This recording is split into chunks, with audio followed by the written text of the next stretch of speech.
Peter Walsh once said, "Your home should be the antidote to stress, not the cause of it." And he's absolutely right. Of course, that quote begs an important question that we should all be asking.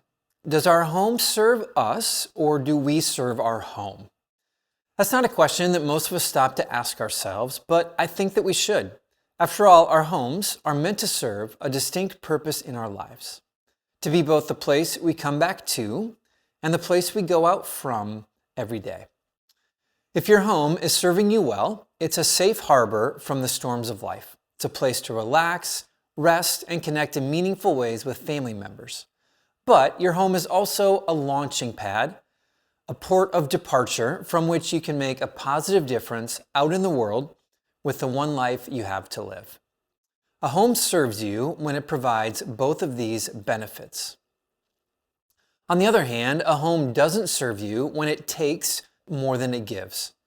When your home and maintaining the possessions within it becomes your focus, you end up spending your limited and valuable resources, money, time, and energy, taking care of it. That's when you know you're serving your home rather than the other way around. We end up spending less time living the life we want because we're so busy cleaning, maintaining, and repairing, and maybe even paying a hefty mortgage on top of it. The good news is that it doesn't have to be this way. It's possible to live more by owning less. Here are 15 little changes all of us can make in our homes to make sure it serves us well. Number 1, remove decorations that no longer inspire you. Just because something made you happy in the past doesn't mean you need to keep it forever. Your life has moved on. Maybe it's time for the decorations to do the same. Remove the knickknacks and pictures that no longer inspire you, or the decoration you bought that one time because it was on clearance.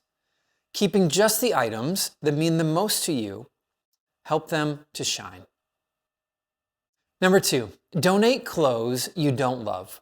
After decluttering your closet, you'll find more calm and peace every morning when you get ready, rather than facing stress and indecision. Laundry will also get easier, not to mention donating unused clothing to a local charity is a simple but meaningful way to help out others. Number 3, reject the convenience fallacy. There are certain places in your homes we tend to leave items out for convenience. We might leave out some tools, appliances in the kitchen, toiletries beside the bathroom sink. By leaving these things out, we think we're saving time and simplifying our lives. But we're not. I call it the convenience fallacy. Sure, we might save a couple of seconds, but the other 99.9% of the time, those items just sit there, creating visual distraction. Create space for your home to serve you and keep those items in a cabinet or a drawer. Number 4, take down signs that don't inspire a noble life. I know a woman with a sign in her laundry room that says this: "It's tough living in the fast lane when you're married to a speed bump." I get the humor, I get the joke, but I wonder how reading that sign every morning might affect her approach to her marriage, even in subtle and small ways. If you're going to put words up on your walls, put up positive messages that inspire you and call you higher instead. Number 5, free up closet space. One of the biggest complaints people have about their homes is that the closets are too small, and it can bring down our mood every time we think about it. If you've been thinking that you need bigger closets, maybe the answer is just to put less inside them. So remove some unused stuff and your closets will feel bigger overnight. Number 6, clear off your dining room table. Is your table a depository for mail or backpacks, keys, or other things that are in the process of going from one place to another? If so, chances are that using it for a meal may seem like more work than it's worth. So put those items away where they belong. Make your tabletop a clean, open space that says, "I'm ready for our next meal. Gather around and let's eat."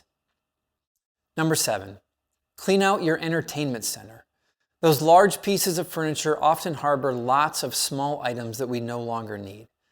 Take out old electronic components, cords you don't need, discs and games that nobody uses. Get rid of them by recycling responsibly, Arrange the devices you do use in an eye-pleasing display and hide your cords as much as possible. Number 8, distinguish between minimizing and tidying up. Just because a room is tidy doesn't necessarily mean it's uncluttered or it's serving its purpose well. Well-organized clutter is still clutter. Remember, never organize what you can discard.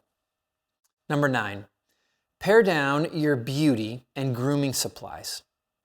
I don't know how big your bathroom is, but get rid of the clutter and I guarantee it will seem more spacious. Empty out the cabinets and drawers, separate beauty tools from beauty supplies, then eliminate duplicates. Throw out anything that's broken or old and get rid of the items you no longer use. Wash up your storage containers and organize what you're going to keep.